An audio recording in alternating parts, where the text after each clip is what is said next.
nous avons vécu un temps de partage de l'Évangile où nous avons beaucoup partagé, parlé, médité sur cet Évangile. Donc vous pouvez, dans les jours à venir, pour ceux qui n'ont pas regardé, vous pouvez voir ça, c'est encore sur la page Facebook. Et après la messe, vous allez chercher l'erreur dans la déco. Il y a une petite erreur mise quasiment exprès pour que vous puissiez voir si vous avez bien suivi l'Évangile. Aujourd'hui, l'Église fait mémoire de ceux qui sont à l'écart, ceux qui sont visiblement cachés, les pauvres. Dans la vie spirituelle, faire mémoire, c'est rendre présent, c'est faire revenir. Nous rendons donc présents aujourd'hui ceux par qui Dieu nous invite à l'essentiel. L'essentiel de faire grandir notre charité. Cette charité active, inventive et créative qui ne consiste pas seulement à faire un chèque ou un don. Ceci dit, c'est très bien de faire un chèque ou un don pour les pauvres, mais surtout cette charité qui nous pousse à aller vers, qui nous pousse à la rencontre. Aujourd'hui, dans le monde entier, nous sommes mis en face de nos propres pauvretés. Et ce qui ressort de tout cela, c'est cette attitude de ce troisième serviteur, ce que nous avons peur. Cela nous fait peur car tout ça nous dépasse et nous oblige à quitter notre si confortable monde individualiste qui nous donne de la sécurité quelque part pour entrer dans l'insécurité d'une relation. Il n'y a rien de plus, je ne sais pas comment dire ça, insécurisant, merci. Il n'y a rien de plus insécurisant qu'une relation. Parfois, nous sommes obligés d'entrer dans une relation, même à la reconstruire. Et aujourd'hui, tout cela, cette pauvreté que nous traversons ensemble, nous met en face de nos talents les plus précieux. Les dons que Dieu a déposés dans le cœur de chacun de nous, qui que nous soyons, où que nous soyons, et qui nous demandent des comptes selon nos capacités. Il s'agit de dons précieux de la foi, de l'espérance et de la charité. Ces dernières semaines, face à l'impossibilité de célébration publique de messe, nous ressentons un sentiment d'injustice, de solitude, de manque, à la fois de la table de l'Eucharistie, mais aussi de nos frères et sœurs que nous rencontrons. Cependant, chers frères et sœurs, si nous sommes privés d'Eucharistie, nous ne le sommes pas du Christ. Nous ne sommes pas privés du Christ. Lui, il continue à se donner par sa parole, si méconnue à certains égards. Il se donne à travers le pauvre, abandonné et oublié, de qui nous détournons souvent notre regard en refusant justement l'insécurité de la relation. Il se donne à travers les autres que nous croisons et qui peuvent repartir après la rencontre encouragés, grandis, si nous sommes témoins de l'espérance. Mais bien souvent, ils repartent attristés ou angoissés par notre manque de délicatesse, de fraternité et de compassion.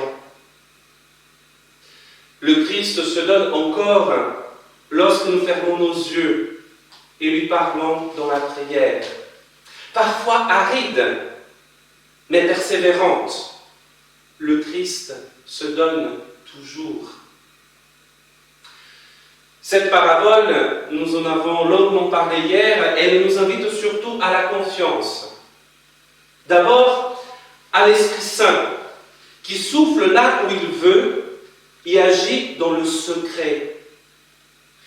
Elle nous invite aussi à la confiance envers l'Église, à travers ses ministres, mais aussi à la confiance envers ceux qui mettent en œuvre tant de choses pour prendre soin de notre humanité blessée.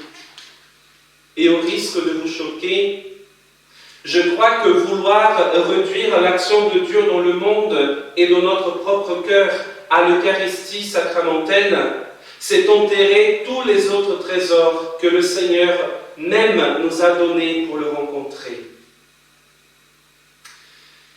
Je me suis demandé, en faisant moi-même un examen de conscience, combien de fois je suis allé voir un pauvre, quelqu'un qui est seul, qui a besoin qu'on prenne soin de lui. Pas assez, j'en suis certain. En revanche, combien de fois j'ai cédé à la critique facile, au commérage, parce que certains ne font pas ce que je désire. Beaucoup trop, j'en suis sûr. Et en le faisant, j'enterre le talent de la compassion, le talent de la miséricorde, le talent de la charité que Dieu lui-même a déposé en moi.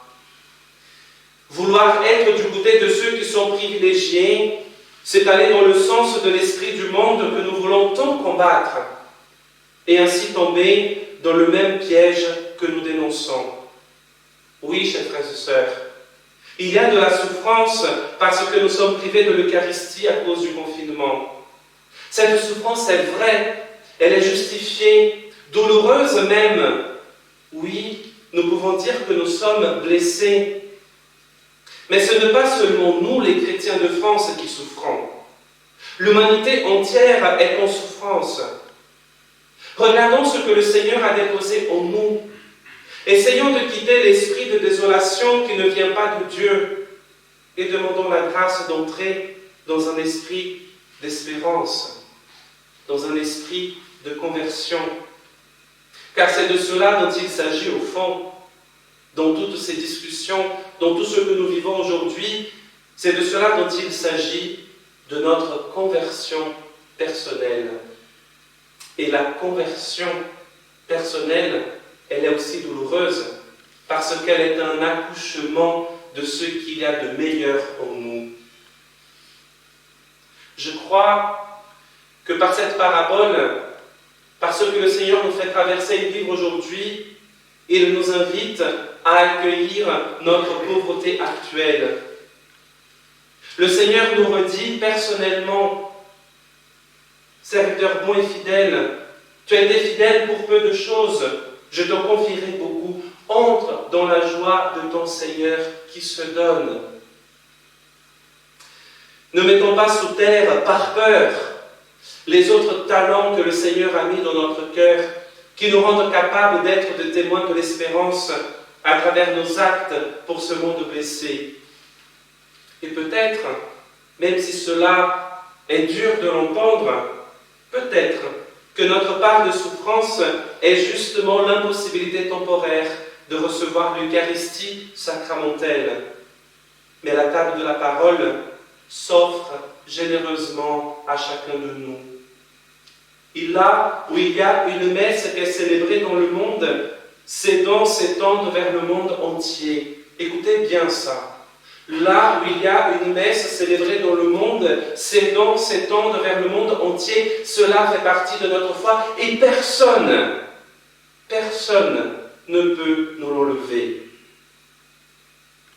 Peut-être que le Seigneur nous invite par cet évangile aujourd'hui à élargir notre regard. Élargissons donc notre regard et notre cœur. L'humanité est au bord de la route en attente de consolation et nous faisons partie de cette humanité. Plus que jamais, chacun de nous est appelé à prendre avec courage et dans la confiance la part de souffrance qui nous revient. Et faire cela, ce n'est pas se laisser écraser, mais au contraire, c'est s'unir au Christ souffrant et montrer la grandeur de notre foi, la grandeur de notre charité créative et de notre espérance consolante. Accepter, accueillir notre croix et notre souffrance avec le Christ pour l'humanité, c'est entrer sur le chemin qui mène à la résurrection. Donc, chers frères et sœurs, Rappelons-nous cette parole que le Christ adresse à chacun de nous, celui qui se donne généreusement à la table de la parole. Serviteur bon et fidèle, tu as été fidèle pour peu de choses, je t'en confierai beaucoup.